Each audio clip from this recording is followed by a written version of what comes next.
कहानी के पिछले भाग में आपने पढ़ा कि कैसे मैं उस सनकी प्रोफेसर से बचकर डर के मारे सड़क पर दौड़ रही थी। तभी मैं एक मोटी औरत से जाके टकरा गई। वह मोटी औरत मुझे अपने साथ एक आलीशान घर में लेकर आ गई थी। उस घर में सभी लड़कियां ही थी। मुझे रहने के लिए एक शानदार कमरा मिला था। और अब कहानी आगे, मैं पलंग से उठकर सोफे पर आ गई और पास में ही रखे एक चौड़े और लंबे शीशे में अपना चेहरा देखने लगी। इन कुछ दिनों में मेरे चेहरे की रंगत काफी कुछ हद तक बदल गई थी। मेरा खिला खिला सा रहने वाला गुलाबी चेहरा मुरझा गया था। रात दिन की भागदौड़ और सनकी पुरुषों की गंदी हरकतों ने शायद मुझे बदरंग बना दिया था। आज मैं पहली बार यह सोचने पर मजबूर हो गई थी कि मैंने अपनी सारी ऊर्जा यूं ही व्यय कर दी। समाज को सुधारने वाला अक्सर घाटे में ही रहता है, लेकिन मैं क्या करूं? मुझसे अन्याय देखा भी तो नहीं जाता। लाचार, निर्दोष और गरीब लोगों पर हो रहे जुल्म मुझसे बर्दाश्त ही नहीं होते। यह सोचते सोचते मैं कब सो गई, इसका होश ही न रहा। काफी देर बाद एक करुण चीख ने मेरी गहरी नींद को तोड़ दिया। बगल वाले कमरे से चीखने की आवाज आ रही थी। मैं बीमार हूँ, मुझ पर रहम करो, संतो। इन भेड़ियों को मेरे सामने से ले जाओ। ये अमीरजादे तेरे को भेड़िए नजर आते हैं। यही लोग तो हमारे भगवान है। ये ऐशोआराम की जिंदगी इन्हीं लोगों की बदौलत मिली है। मैंने इन लोगों से तेरा फोटो दिखाकर पूरे 25,000 रुपए एक रात के लिए है। तू मरे या जिंदा रहे, तुझे अपना तन तो आज की रात इनके हवाले करना ही होगा। तभी एक दूसरे कमरे से एक ऐसी करुण चीख सुनने को मिली, मैं बाबूजी के पास जाऊंगी। ये गंदे काम मुझसे नहीं होंगे। बाबूजी के पास जाएगी? हूँ, बाबूजी ने ही तो तुझे पूरे 50,000 में जानकी माँ के हाथों बेचा है और तू उसी के पास जाएगी? मेरा अंग अंग गुस्से और घृणा से कांप रहा था। मेरी आंखें लाल पड़ गई थीं। तभी एक तीसरे कमरे से आती चीख मेरे कानों में पड़ी, तुम मेरे साथ प्रेम क्रीड़ा करोगे? तुम्हारे मुंह में दांत भी नहीं है। तुम्हारे सिर के सारे बाल सफेद हो गए हैं। मुझे तो देखो, क्या मैं तुम्हारी बेटी की उम्र की नहीं हूँ? क्या तुम अपनी बेटी के साथ प्रेम क्रीड़ा करोगे? मुझे छोड़ दो। ऐसे कैसे छोड़ दूँ? पूरे 10,000 दिए हैं। तो बेटी जैसी ही है न, बेटी तो नहीं है। अरे, भला वेश्या भी किसी को रिश्ते से बांधती है? तू तो बड़ी ही शातिरबाज लड़की है। क्या देह का गणित तेरे को नहीं मालूम? देह किसी की भी क्यों न हो, जब मौके पर उपलब्ध हो तो सारे रिश्ते एक तरफ सरका दिए जाते हैं। और तू तो शरीर का सौदा करने वाली एक वेश्या है। चल आ इधर। बाबूजी, मुझ पर रहम करो। मैं इसके पहले 4 मर्दों से मिल चुकी हूँ। अब मुझ में और हिम्मत नहीं है। अरे चल, मैंने पैसे दिए हैं। ऐसे में रहम करने लगा तो यूं ही लौटना पड़ जाएगा। आवाज आनी अचानक ही बंद हो गई थी। शायद वह बूढ़ा आदमी उस मासूम लड़की के साथ सहवासरत हो गया था। मेरे समूचे बदन में झुरझुरी सी दौड़ गई। इसी बीच उत्तर वाले कमरे से इस बारी चीख मुझे सुनाई दी तो मैं दरवाजे में आकर खड़ी हो गई। वह औरत घुटती आवाज में कह रही थी, मुझे नहीं चाहिए ये ऐशोआराम। गर्मी की दोपहरी में मैं मिट्टी फोड़कर सूखी रोटी खाकर रह लूंगी। सड़क किनारे बिना छत के ही सो जाऊंगी। लेकिन यह शरीर, यानी मांस को बेचने का धंधा मुझे मंजूर नहीं है। तो यह पहले क्यों नहीं सोचा? मुझे धोखे से यहाँ मेरा मामा छोड़ गया। मुझे क्या पता था कि यह मांस की खरीद फरोख्त करने वाला शोरूम है। मुझे यहाँ से जाने दो। मैं मेहनत मजूरी कर अपना पेट पाल लूंगी। यह ऐसे नहीं मानेगी, इसे नंगी कर दो, फिर इसके पूरी शरीर पर चाकू की नोक से लिख दो कि मैं वेश्या हूँ। यह संतों की आवाज थी। एक महिला होकर भी वह एक महिला के प्रति इतनी कठोर और बेरहम हो सकती है, इसका अंदाजा मुझे नहीं था। महिलाओं का शारीरिक, मानसिक और आर्थिक शोषण महिलाएं ही यहाँ कर रही है। यहाँ ही क्यों, हर जगह का हाल यही था। मैं गुस्से से फटी पड़ी सोच रही थी, तो यह एक वेश्यालय है और वह मोटी महिला यानी जानकी मान एक दल्ली है। मुझे यहाँ छोड़कर नोट बना गई। एक औरत को एक औरत ही दलदल में धकेल गई। ऐसे में भला महिलाओं का उत्थान कैसे होगा? मैं रहूं या न रहूं, लेकिन इसका मुकाबला अवश्य ही करूंगी। वेश्यालय महिलाओं के लिए सबसे बड़ा धोखा है और वेश्यावृत्ति एक बुरी लत। यही सोचती मैं कमरे से निकली और उत्तर की तरफ वाले कमरे की ओर दबे पांव बढ़ गई। मैं जब कमरे में घुसी तो आश्चर्य का कोई ठिकाना न रहा। उस महिला को दो वर्दीधारी सिपाही उसकी देह पर चाकू की नोक से मैं वेश्या हूँ लिखने में मशगूल थे। वह दर्द और पीड़ा से सिर्फ छटपटा रही थी। चीख चिल्ला तो वह सकती ही नहीं थी, क्योंकि मुंह में साड़ी का कुछ हिस्सा लूंसा हुआ था। उसकी आंखों से आंसू बह रहे थे। दोनों सिपाही ड्रैकुला से भी कहीं अधिक खतरनाक और खूंखार मुझे लगे। मैंने सोचा मुझे इन पर अचानक ही वार कर देना चाहिए। युद्ध में विजय उसी की होती है जो पहले वार करता है। मैंने आहिस्ता से अपने कमर से पिस्तौल खींच लिया, जिसे मौका पाकर मैं प्रोफेसर जर्नादन की जेब से उड़ा लाई थी। पिस्तौल लौट था।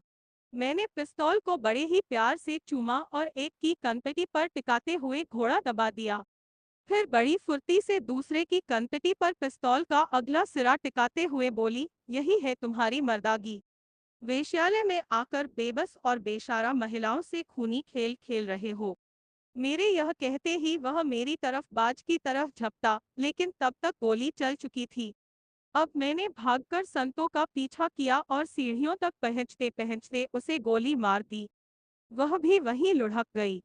यह बुराई पर अच्छाई की जीत थी। अब जिसको जो समझना है समझे। वैसे कानून की नज़र में तो यह गुनाह था। एक बात मेरी समझ में आज तक नहीं आई कि कानून है क्या चीज। उसकी अपनी कोई ठोस सोच, अपना अस्तित्व या अपना तरीका है भी या नहीं। गवाह जो झूठ सच कह देंगे वह मान लेगा। कानून के पास अपराध की गहराइयों तक जाने का अपना कोई स्रोत या तंत्र तो है ही नहीं। मुझे ऐसे कानून पर दया आती है। निर्दोष लोगों को सजा देते देते वह स्वयं ही अपराधी बन गया है। मैं जीने के पास खड़ी यही सोच रही थी कि वेश्यालय आपकी सारी महिलाएं मेरे पास आकर खड़ी हो गई। उन सबकी ही आंखों में खुशी की चमक थी।